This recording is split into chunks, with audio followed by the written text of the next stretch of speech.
Hello, Rael, and thank you for joining me on this Tuesday morning. Yeah, nice to see you. We'll all be getting used to Zoom now. It's like quite funny. Obviously, you're a technology buff, but for most of us, we didn't quite know what Zoom was until probably one of the more active share prices today. And, I believe that male makeup is now a thing. So as you can see, I haven't quite got that right yet, but I might be forced to. No, you definitely don't need it. But I was actually on a very interesting conference call the other day to one of the technology companies in Israel, and they were saying how all of our homes have become studios now. So we have to get used to actually operating this way. For a lot of CEOs, it's actually quite new to suddenly be addressing people by technology when they're really used to actually face-to-face meetings. Definitely. What does it say there? The space race. So this, in fact, I was going to put on a virtual background now, but I'm actually sitting in my boardroom, and it's quite a nice art piece. Beautiful. And I saw it because a company was Inospace, and I was sitting in a gallery in Cape Town one day, and I saw it, and I thought, wow, it's a nice piece to put in the boardroom. And it really is. It's Table Mountain. If you can sort of look behind, this Table Mountain. So it's lovely. Representative of our city. Very, very nice. Very nice. So the topic of today is carrying the weight of your business on your shoulders.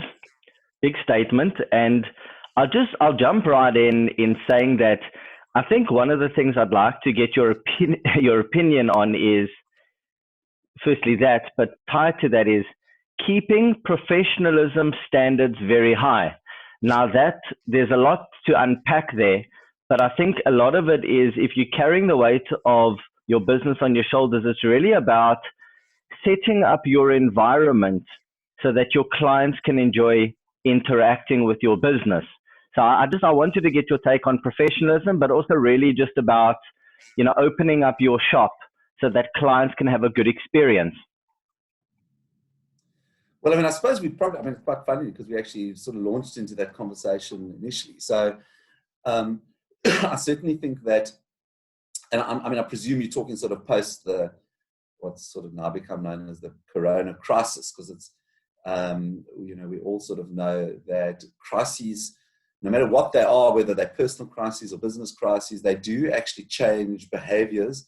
And they accelerate things that were already happening. So, for example, if you take how do you communicate with clients via technology? This is nothing new, but now people are forced to do it, and organizations are forced to do it. And so, in keeping up with that, the environment is now, is like we've taken a big lurch into technology, which was, it's nothing new, but the lurch is moved straight into a technological environment. And now it's like taking the relationships that we build with our clients in all its different sort of myriads and forms, in terms of sort of keeping up the professionalism. This is a great example. In fact, I'm looking at you, you're sitting you wouldn't normally be sitting, I would imagine, in your study wearing a jacket. But, and in fact, as I was looking at you, I thought I probably should be wearing a jacket to mirror you. It's very interesting, even looking at form of professionalism. I'm looking at you because it's an interesting example. I'm looking at your background in terms of professionalism, and it's sending me a message. You wouldn't think it's virtual, would you? Well, yes. It's not virtual. No. It's not virtual. I was wondering if that's looking like it's maybe the Metropolitan Library in New York or something. But sort of keeping up the professionalism. I think probably the major thing is communication and contact, and how we deal with these sort of meetings, how we're talking to our customers, how we are engaging with them, and the sort of living in the sort of now in the sort of virtual, either where we're actually not leaving our homes, which are becoming, most people, many people becoming in our workplaces. It is really how you interact sort of in that environment. Probably to me, the number one is how do you keep up a constant level of communication? I think that's probably the number one issue on professionalism. And then all the sort of touch points that's, you know, like in business, we have, you know, we sort of learn touch points, you know, for example, the one touch point which is going to be a changed behavior as we go forward is those sort of like old fashioned things that we learned when we were kids, you know, how to shake the person's hand nicely. So, you know, especially sort of probably like a Eurocentric American businessman, you know, that was a really important part of business. That's small talk. And how, you know, and now in this environment, how, you know, you can't shake the hand, but how do you still actually, you know, wear the jacket, smile, look at the camera? I mean, I was quite amazed. I was listening to talk of a very well-known CEO the other night, and he's a brilliant guy. I mean, I'm always enthralled by him, but on camera, he looked completely unprofessional. I was sort of taken aback because this is a well-known CEO, been around for many, many years. He's a larger-than-life personality, but yet in this environment, he looked pretty unprofessional. He wasn't dressed well. He was actually, even the way his camera was set up, you know, the lighting was bad. He was sitting, and sort of half his face was actually taken out of the video. And I was like, you know, if you didn't know who he was or his credentials, one would think he's pretty unprofessional. And, you know, I was thinking for like a CEO at that level, he should have, you know, perhaps invested in a better camera and better sound. And to add to what you're saying, I think also sometimes you become so professional it tips over. Where for you it's like it doesn't matter, you know, and you're so successful. Yeah, it's a possibility. So your name sort of carries you. But I mean, we are living in a different world, and you know, there's a new generation of people coming up who perhaps, you know, don't know him as well. They've never had that sort of. I agree. And also something that you guys posted about 2 months ago when we had some load shedding in South Africa. You guys immediately stepped up to the plate and said, we are putting solar panels on all of our roofs, because what happened was that professionalism standard carried through, where you understood that your clients really wanted you to be able to be there for them because they need to operate. So you took that responsibility of them being able to operate, and you said, you know, our standards are so high that we will make sure that from an electricity perspective, you guys are uninterrupted. And, you know, I think that also carries through into the equipment and the tools that you give your clients to be able to operate. Yeah, I mean, certainly, I mean, you know, I suppose the ethos of any organization is that it moves into a very, you know, these are words we know before, but a very sort of client-centric, customer-centric model. Now, you know, when you're living in a world of enormous disruption, unexpected disruption, by the way, now you're in a world of absolute unexpected disruption, in essence, you need to have a look and say, well, what are the things that bother and are concerning my clients most and our customers most? And sometimes those answers are not even that clear. You know, for us, you know, if there's an electricity crisis, assist with electricity. That was quite clear. You know, now in many businesses, you've got sort of a cash flow crisis, and all business, but many businesses, and it's very difficult as a sort of a business-to-business relationship in trying to actually like deal with that. But understanding it, working with it, and trying to, you know, provide solutions is a critical issue. Now, from the world where you come from, I suppose providing solutions is what you do and what you've always done. Interestingly enough, in the sort of world where I come from, strangely enough, it wasn't actually like a very, so sort of in the real estate space, and it's going through huge fundamental disruption as we speak. That it was never really about actually a solution. It was more about sort of pay me rent and I'll give you space and hopefully I don't hear from you again. And all of a sudden, the world's completely changed, radically done a 360-degree turn, where the customer and the client is now sort of right at the top of the pecking line, at the pecking order, and the sort of the where I think it always should have been the sort of natural place where customer sits, you know, at the top of the organization, is now affecting all businesses. If you don't look after your customers, and more importantly, if your customers don't survive, then you don't survive. Absolutely. Absolutely. And so something that you mentioned a little bit about, like sort of like branding and signage, I think you said the word signage. I've got here, you know, as far as carrying the ethos, the vision of the business, I think that there's two starting points. One is we want to build a small business, which I don't think any of myself and you are interested in. Some people are. Well, small businesses become large businesses. So, but at a core level, what are you aiming for? And then the other one is we're aiming to build a big business. And so, something that you're always quite good at is, this is who we are. This is our signage. And then this is what we stand for. So I think, in looking to represent what you stand for into the market, they will buy into that, in my opinion, and the vision of where the company is going in, and it becomes a self-fulfilling prophecy. And I thought maybe you could just touch on that, as far as being the visionary to carry the weight of the business and its vision in the market and what we stand for. Yeah, I mean, so, this is obviously a very interesting but it's a hugely interesting conversation, because what happens is companies often look at the optics of things, and, the optics is, how does your brand look? How does what does it visually look like to the customer or the client, to the end user? But what goes behind that is really what creates the most successful business in the world. And that comes down to... That's why I'm speaking to you. Because you've got one simple thing is, what do you believe in, both as an individual, and often, what do you believe in as an individual, which is actually mirrored in as what you believe in as an organization. And, this is, it's a common MBA speak, it's like sort of your core values. And it's quite interesting, because many businesses, they get together and say, listen, oh God, we don't have it, goodness me, we have to create a set of core values, because that means you're ticking the box. You got them off the internet and you were sorted. Yeah, just cut and paste and see what everybody else is. But it's not as simple as that, because if those values, and by the way, I really believe that those who are starting businesses, or those who lead businesses, both big and small, the core values largely actually come from the original founders. And you'll see many great organizations to this day. If you look at, we can use the obvious examples, but you look at, for example, like, let's take Apple. Many of the Steve Jobs values of simplicity, ease of use, very sort of clean product, comes from things that the Apple organization believed in, but more critically that he believed in. And so to me, and those are the things that carry organizations both through good times and bad times. What do you believe in?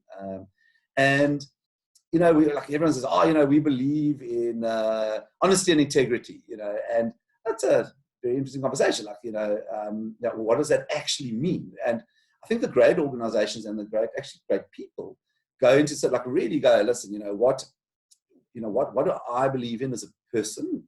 And a lot of that comes from environment, how you see the world, and people have a view.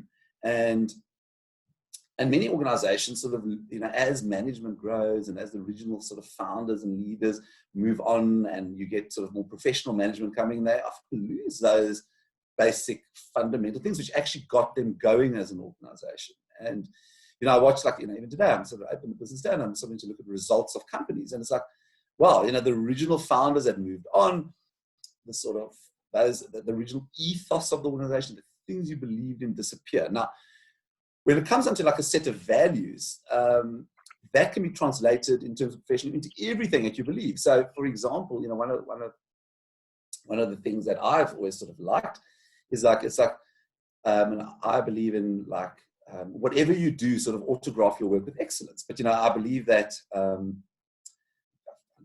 Believe that in my personal life and in my business life. So, if you're going to, in other words, whatever you try and do, you really try and do it to the best level of your ability. Now, when you build organizations, how do you translate that into everything you do? So everything you do is the optics, but it's also one's behavior, and every touch point of both brand and personal behavior would be one of those things. To add to what you're saying, I think it's also very important to decide and put a stand where not to put your signature. Now, it's very easy for people to say, that deal didn't really do it, but Let's just squeeze it in. Now, I personally I think that's the whole thing about carrying the weight of the business on your shoulders, is that you need to know when not to go. It's very, very important. If you're a parent and you have your children, you're holding their hands, when not to cross the road. Yeah. And when to rather find a different route. And that's very, very important. I think that's where a lot of businesses go wrong, is that they think that just carrying the weight is easy. You're just simple. You just carry it one way and you just walk flippantly and blindly. And so I think that's very, very important, is understanding what to do and what not to do. Well, I mean, listen, you see, because I don't see business and life as two independent things. I mean, if you think about it, business is really run by people. So it's like one of the things, like, I mean, I really, and I think probably Adi, I agree with this, so we're sort of preaching to the converted, but the fact is that I believe that what often defines a person and an organization and a company is what you don't do instead of what you do. In fact, it often defines you much more. And, we can use, like, let's forget about business for a moment. And, often if you say, listen, I say no to, let's use an example, like it's probably a silly example, I don't do drugs, that defines you more than to say, oh, well, I like having a good time. And I really do know I'm preaching converted, and often in organizations defined by what you don't do. And, Warren Buffett would say this, it's not the deals that you do, it's the deals that you say no to. It's not, and, often entrepreneurs actually fall into that trap because they're entrepreneurs and they like to say yes to it. Yeah. That's what we don't do. So, and I actually think it's an interesting way of looking at the world. If you're talking sort of quite philosophically, it's like, often we learn from the negatives, and it says more about us. When I say the negative, it's like, I don't, do not is a negative. But that is what you do. No, I mean, it makes a lot of sense. How many countless times have people said to me, you guys focus on actuarial consulting. Yes, we've veered off a little bit into data science as well, and quite a decent department. But people have said, oh, why don't you do CAs? We need some work done. Now, it's probably relatively easy to say, oh, here's a client willing to spend 150,000 Rand a month. Let's find a CA, let's get the work done. Come on, guys, client first. But then I think it's very important to say, well, hold on a second. That's not what we specialize in. We don't want to be known in the market as jacks of all trade. We focus very, importantly on this vision of where we're going. And so it's just one of the things. So it's an important point. Okay, so I want to move over to the next one. It's a tricky question to answer. I'm not going to throw you under the bus, but let's see. Now, I've got here, when it comes to carrying the weight of your business on your shoulders, tell me a little bit about pulling some tricks out of a box at a time like this. Do you go overseas? Don't you go overseas? Where do you spend your money? Where don't you spend your money? When do you ask the investors to get in, a little bit more and kind of almost compromise yourself a little bit? Just give me a little bit of tricks out of your Rael box of tricks. Okay, so I'm always cautious to certainly because of between us. I mean, I actually don't even like to call it tricks. Let's call it tools. But it could be tricks. But tools. So I mean, I think, and so when you're talking about at the moment, I mean, there's one thing we're going to agree on is that we're living in a sort of, and we are living through history at the moment. We're living through an unprecedented crisis, and the world has never seen anything like this. I mean, it truly is something which is unprecedented. I don't know about you. Often I wake up in the morning and I go like, wow, is this really happening? Is this true? Because I think that there's often a sense of disbelief. A lot of people actually just cannot believe, had you told us this on the 1st of February, where we would be sitting on the 1st of April, you'd say, no, you know what, you're obviously on some sort of magic mushroom trip. So we're living in unprecedented times. And with no actually, people often ask me because I'm much older than you, Adi. Only joking, you're older. Not much. And so I'm teasing you. But the fact is that, for somebody like for myself, sort of my late 40s, and I've actually seen several crises in South Africa. And people often say to me, well, sort of younger people, in terms of crisis, and I go like, I've never seen anything like this before. And you can take your lessons from the past. So to answer your question about sort of tools, and there's also like making mistakes in the past. I think there are multiple things that you do. I think that in this environment, I think visibility is very important. And when I say visibility, because we all got the ability to sort of get into the sort of holding pattern and sit in our pajamas and just not leave our rooms and watch Netflix. And I think a really important tool is to be visible and communicative, not only to the people who work with you, but the people who work with you, the people that you work for. Because all of a sudden, which takes bravery. Well,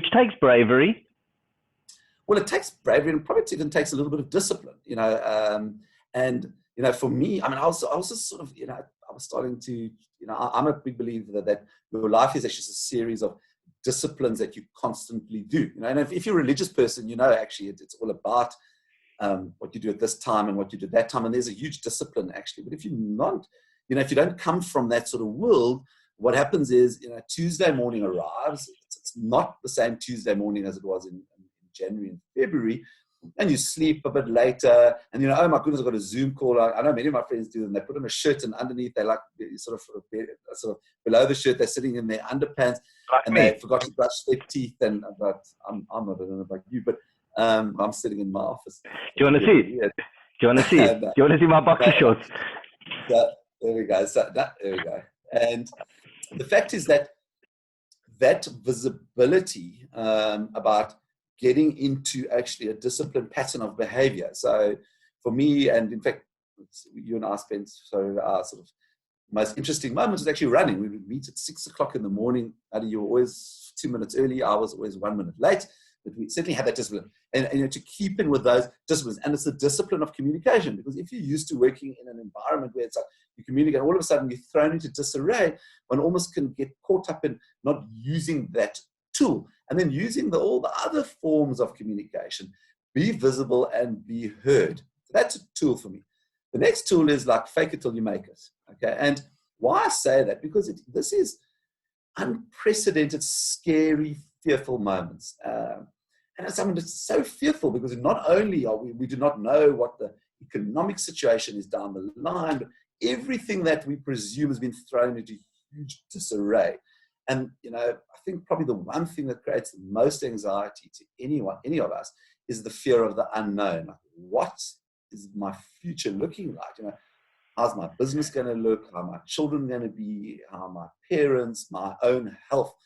And I think it is incumbent on leaders to be optimistic. Okay, so optimism is not a tool, because I think optimism is something we feel, but a tool is actually to fake it until you make it. So if you're not feeling that, rather act optimistic, and you will actually become optimistic.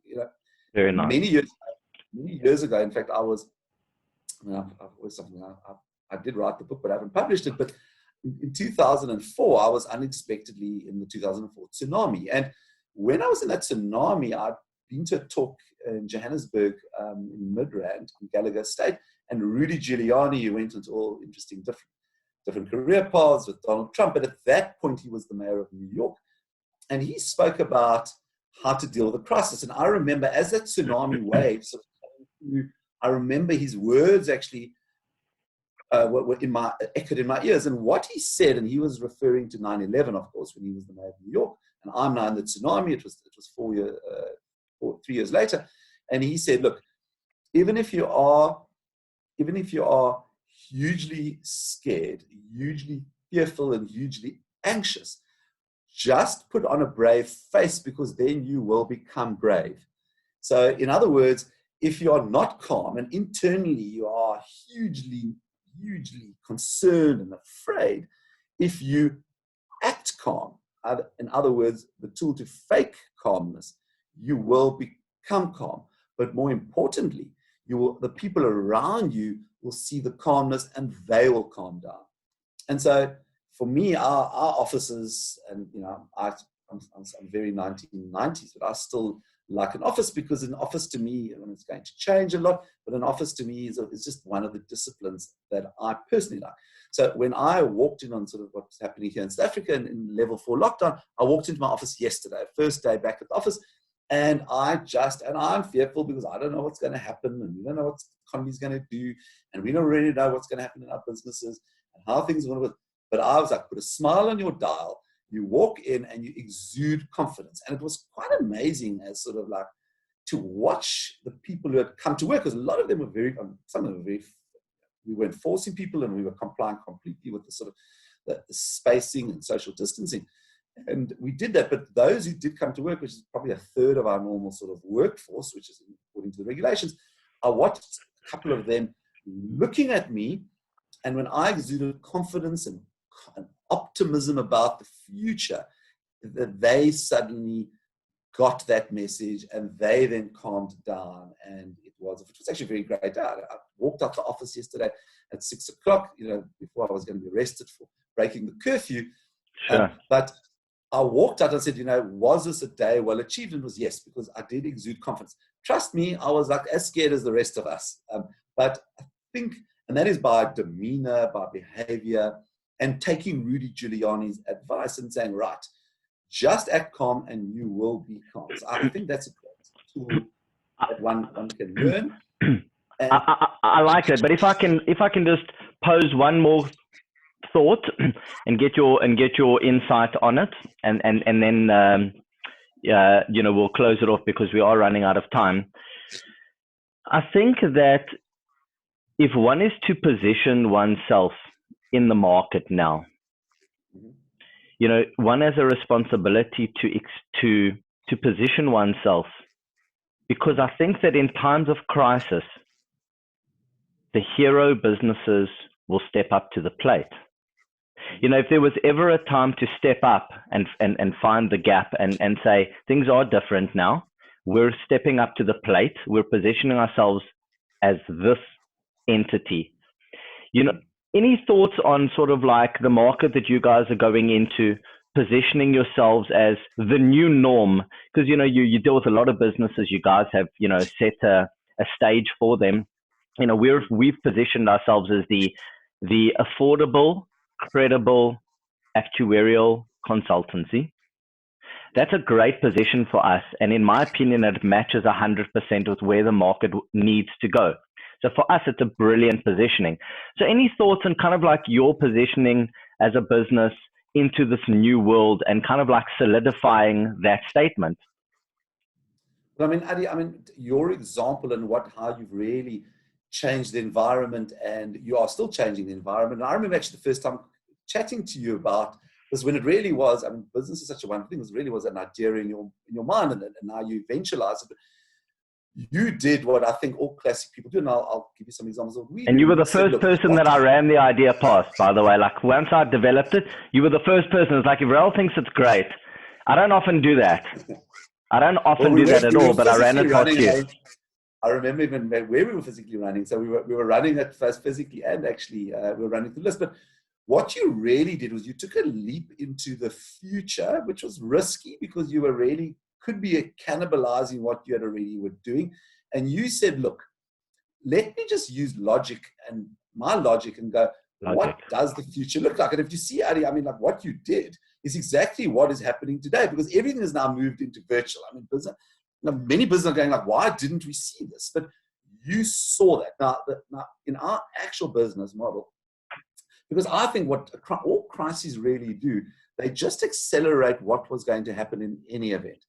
But one has to, and it's difficult sometimes in business, especially when you've got a big ship, because now all of a sudden you've got a risk of cannibalizing the ship. You've got a risk of creating change that you didn't need. And unfortunately, the larger the organization, the more difficult it is, because you have to take a lot of people with you. And it is easier if you're a smaller organization, or even if you're a sole person, to do that, because really, it's enormous risk. You could be risking life and limb and home on it, but you take a leap in the future. So basically, in our business, what I sort of identified some time ago, I said, hold on a second, let's just sit down and logically look at the world. We're living in a world of massive change and disruption. We know that. And really, that's actually caused by technology, not by Corona. technology changed things, and everything happened. Have you noticed how the world moves on speed today? You know, what was yesterday is different to today. And so we really in our business said, hold on a second. And it was a risk as well. We said, in the business that we in, everybody wants very long-term leases. So, you know, you're a business, you're a retailer, you're in a big shopping mall, and the landlord in that instance wants a 10-year lease because his whole business model, his business model is based on a 10-year lease. And then you're going to retail, say, okay, you know what, I'll take a 10-year lease. But all of a sudden, we're living in a world where people don't know how far, what's going to happen in the future. And so in our business, we said, right, we're going to create a much more flexibility because that's where the market's moving to. Exactly what you did in your business. We believe that flexibility and optionality and service is what the market is looking for. And when we started, many people said, and we started in 2017, many people, like a lot of people, I remember walking into an environment one day, and one of the sort of the old players, he said, listen, I think your business model is insane. You don't have long-term income. I love that. If people are saying that to you, you know you're onto the right ticket. So I love what you're saying. Or you're just genuinely insane. Or you just McFigure. But you know, I do like it because I often think that the great entrepreneurs and innovators have all had that one commonality. People said, like, what is wrong with you? Because that's not the status quo. And why are you challenging, and especially in businesses that have been around a very long time? You know, why are you coming up with something new? And you know, and I know that the great visionaries, both in South Africa, they really did sort of say, right, I see something, I believe in what I do, I'm going to suffer the hard yards. And somebody said to me, like, it's crazy. So your business is a highly risk model because, you know, where we come from, and in the last 30 years or 50 years, you want to sign long income with little service, and you get annual escalations. And I suppose they were right, but look what happened. And all of a sudden, Corona happens, and now you've got the major corporation, enormous brand name saying, we're not paying rent. And you can be sitting owning the waterfront, or you can be owning Sandton City, and they're going, we're not paying rent because we don't know even when our business is going to be open. We want flexibility. And that was largely, actually, truth be told, was probably, you know, amongst, there were 5 things that we did, actually. And I looked at it, and I said, what does the market want? For us, it was flexibility. 2, it was affordability. So, yeah, because that's what the market is looking for, especially in a stressed environment like South Africa. Community, which is interesting because people do want community, but community is still there. It's just now got a different format. I mean, if you think, you know, what's Facebook, what's Instagram, what's even Zoom, it's a form of community. Okay. And we believed in real estate, it is about simplicity. So what we did was we took 50-page agreements, which most landlords did, and we compressed it into 5 pages. And even then, just before Corona, I said, you know what, I don't even like a 5-page document. If you can rent a car from Avis on a 1-page agreement, then we can take it down to 1 page, because that is where the market was moving. And I pretty much think that it was a pretty good indicator of where the market's going to.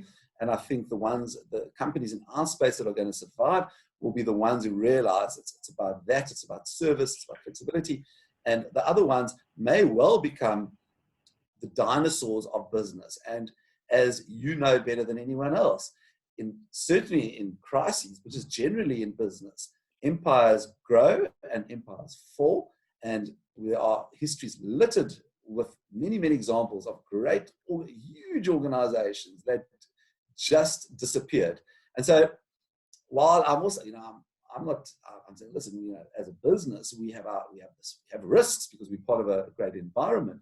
But even during the lockdown, you know, we've got 25 parks, business parks, they're each 10,000 square meters. We were like one of the few companies, I think a couple of my shareholders didn't even believe me. We were signing leases because we were saying, right, people were saying, listen, we know we need to store, we need to warehouse, and you're going to give us a very flexible lease at an affordable rate, signing during the lockdown period. Amazing. Beautiful. We're also signing deals actually now. You know, we've got, you know, the clients like what we're offering. Yeah. And that's the most important thing. That is ultimately about where you got the pyramid, where you go, I'm an organization led by my customers. And listen, I mean, we all know that, but not everyone lives that. And you know the organizations where it goes, right, customers sits at the top, you know, customers at the top of the pyramid. Often our people who we employ are, you know, sort of, I call them, but they're servant-led organizations, where as a leader, you actually see yourself as a servant of both your customers and the people who work for you. And, do that. And I think that one can certainly have a great organization. Choice words. Very, very nice. I wish we had a little bit more time.